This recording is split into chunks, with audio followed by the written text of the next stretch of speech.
Bonjour à vous. Pourquoi c'est important de s'aligner, de rester aligné ou de se réaligner? Sûrement c'est une phrase que vous entendez régulièrement, il faut rester aligné, il faut s'aligner. Hein. On va voir dans cette vidéo, je vais vous expliquer ce que c'est que de s'aligner et puis je vais vous donner des pistes pour pouvoir vous aligner. Moi, je suis Dominique Jacob, je suis thérapeute psycho-énergétique et j'accompagne des hommes et des femmes à relâcher la pression et à devenir créateurs de leur qualité de vie, à s'aligner, à retrouver confiance et en fait à améliorer leur vie dans plein de domaines. Donc, à quoi ça sert de s'aligner, de se réaligner ou de rester aligné? En fait, c'est s'aligner sur quoi? C'est s'aligner sur son cœur, c'est s'aligner sur son âme. En fait, l'idée, c'est ça. Enfin, c'est pas qu'une idée, c'est vraiment quelque chose, ce vers quoi tendre. Et s'aligner, c'est lorsque nos pensées, nos émotions et notre corps sont en accord avec notre cœur, avec notre âme. Et comment on sait ça? Alors, il faut écouter à l'intérieur, ce qui se passe à l'intérieur. Écouter le corps, s'il y a des tensions ou si le corps est détendu, peut-être même s'il y a des douleurs, ou si tout est ok à l'intérieur, en étant vraiment honnête. Ah oui, là j'ai des tensions dans l'épaule ou voilà, ou là ou ailleurs. Et c'est vraiment un message du corps. Le corps nous raconte aussi, de la même manière que les autres niveaux. En fait, ce sont 3 niveaux de conscience: le corps, l'émotionnel, le mental, et puis il y a le niveau spirituel. Et donc, c'est important d'écouter notre corps, savoir s'il se sent plutôt bien ou s'il a des tensions. S'il a des tensions, c'est un signal, il nous raconte quelque chose et ça veut dire qu'il y a une tension à l'intérieur. Au niveau émotionnel, c'est exactement la même chose. C'est important d'écouter comment je me sens émotionnellement. Est-ce que je suis plutôt en joie, plutôt enthousiaste, plutôt gai? Là, dans l'instant, c'est pas en général. C'est là, dans l'instant, à chaque instant, en fait. Est-ce que je me sens plutôt en colère, ou plutôt triste, ou plutôt dans une autre émotion désagréable? En fait, il y a 2 sortes d'émotions. Il y a les émotions agréables et les émotions désagréables. Et toutes sont utiles, en fait. Ce sont des messagères. Elles nous donnent des indications, elles aussi, comme notre corps. Et quand on se sent mal au niveau émotionnel, ça veut dire qu'il y a quelque chose qui cloche, quelque chose qui... C'est notre âme qui nous dit « Ah, il y a un truc qui ne va pas ».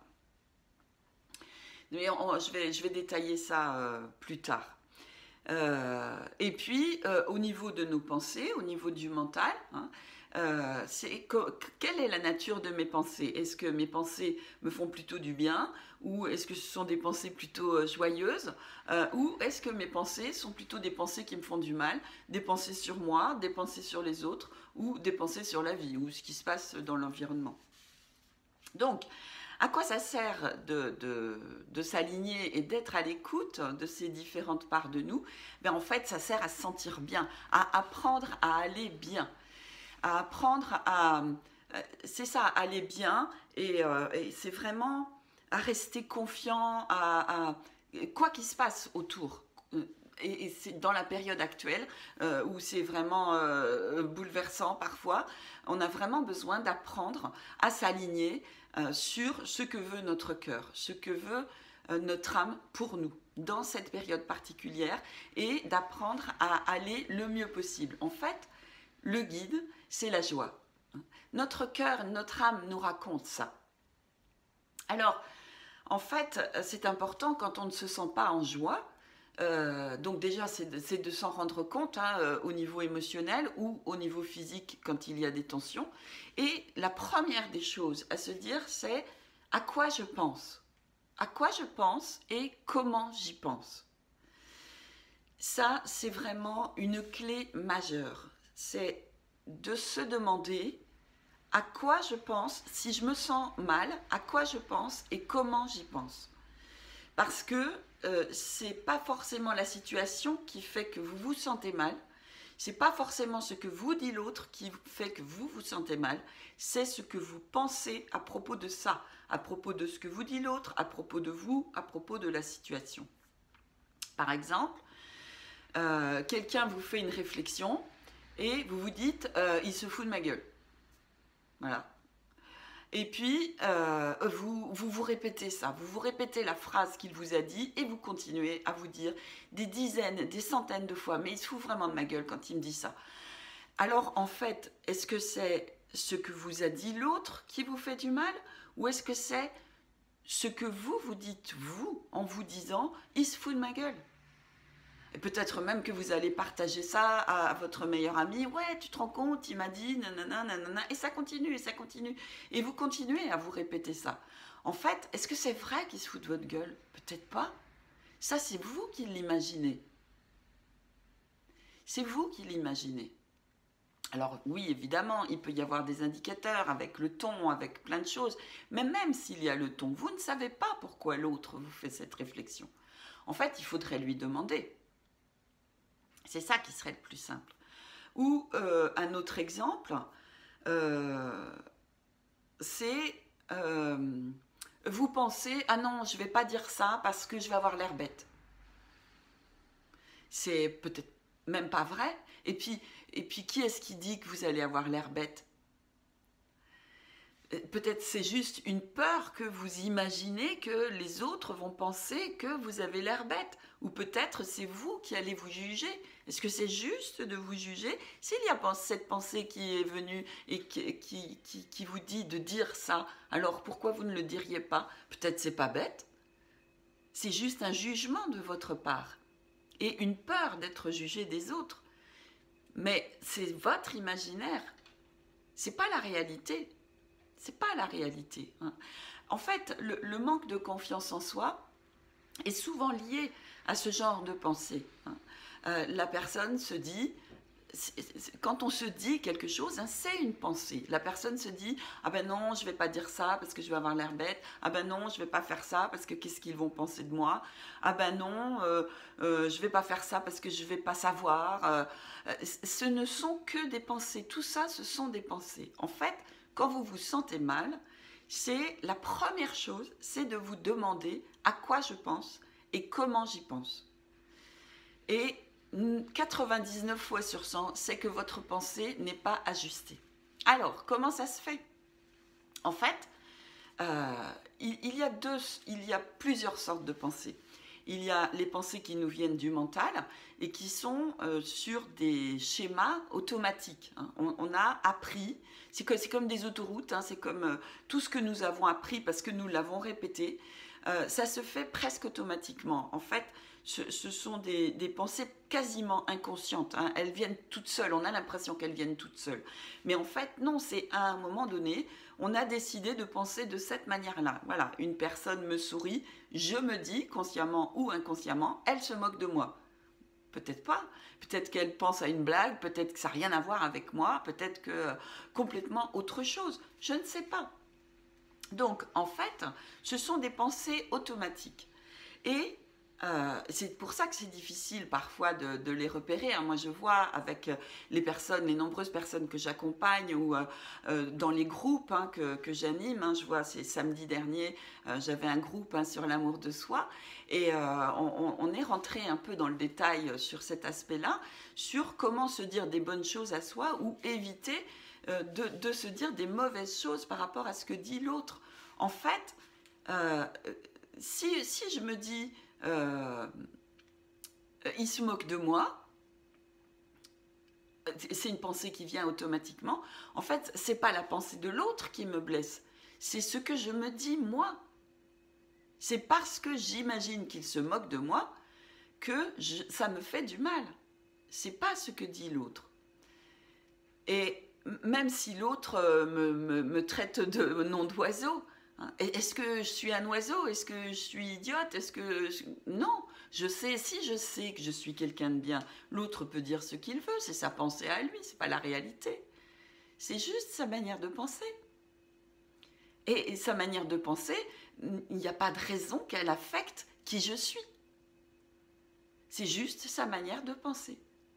Alors souvent, quand la personne se sent blessée, quand elle reçoit ce genre de mots, hein, c'est que ça fait écho à une blessure à l'intérieur qui n'est pas vraiment guérie et que la personne se dit à elle-même des choses vraiment pas sympas.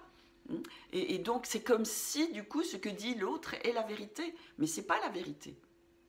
C'est pas la vérité. Donc, il y a ces types de pensées. Ça peut être aussi des pensées génératives. Hein. Par exemple, il se passe un événement et voilà, automatiquement, vous avez une pensée joyeuse. Et ça aussi, c'est une autoroute de pensée. Je ne sais pas, par exemple, vous passez dans la rue et vous sentez l'odeur, vous passez à côté d'une boulangerie, vous sentez l'odeur des croissants chauds et vous dites « Ah, c'est bon, c'est bon, c'est bon ». Et voilà, et du coup, vous vous dites ça et vous vous sentez joyeux ou joyeuse. C'est juste ce que vous pensez et c'est automatique, ce sont des pensées automatiques. Et donc, en fait, quand on se sent mal, on a besoin de reprendre les commandes, en fait, d'arrêter ces pensées automatiques. Et donc, c'est à quoi je pense et comment j'y pense. Et donc, si la pensée n'est pas aidante, si la pensée nous fait souffrir, alors il faut la changer. Il faut décider autrement. Si je reprends l'exemple de tout à l'heure, si la personne me fait une réflexion, plutôt que de me dire et il se moque de moi ou il se fout de ma gueule, c'est de me dire ah tiens, peut-être il y a quelque chose qu'il n'a pas compris. Ah tiens, peut-être c'est l'occasion de discuter. Là, il y a quelque chose sur lequel on ne se comprend pas. Et du coup, peut-être qu'on va pouvoir se comprendre. C'est vraiment de changer cette manière de penser. Et ça, c'est vraiment important. Donc, ça, ce sont les pensées du mental. Hein. Il y a les pensées génératives hein, qui vont nous faire du bien. Et puis, il y a les pensées, ce qu'on appelle dans mon jargon les pensées limitantes, qui vont nous faire du mal.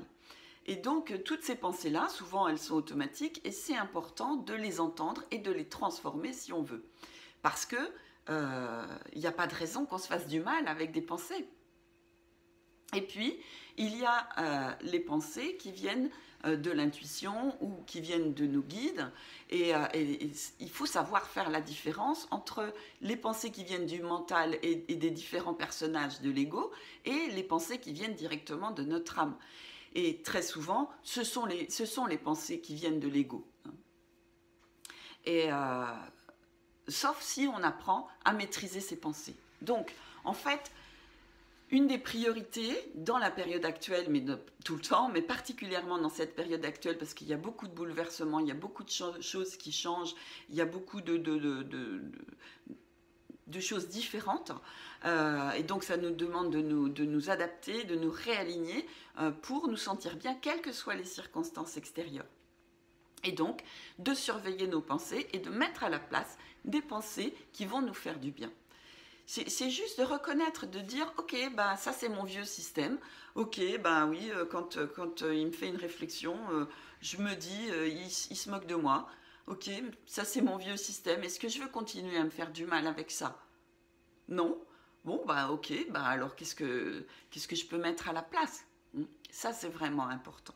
Vraiment, vraiment important. Je regarde mes notes.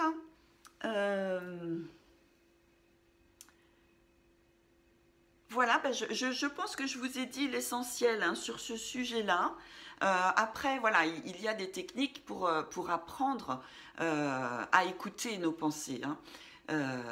Ça peut être aussi, par exemple, avec la méditation. Hein, je donne une fois par mois des méditations gratuites. Et c'est aussi une manière d'apprendre hein, à observer les pensées. Hein. Donc, nos pensées, ce sont des images qui arrivent dans notre tête et des mots. Hein. Donc c'est important d'apprendre à les repérer et de voir comment ça marche. Le travail que je fais avec la danse aussi, et puis évidemment tout le travail que je fais dans les accompagnements en individuel.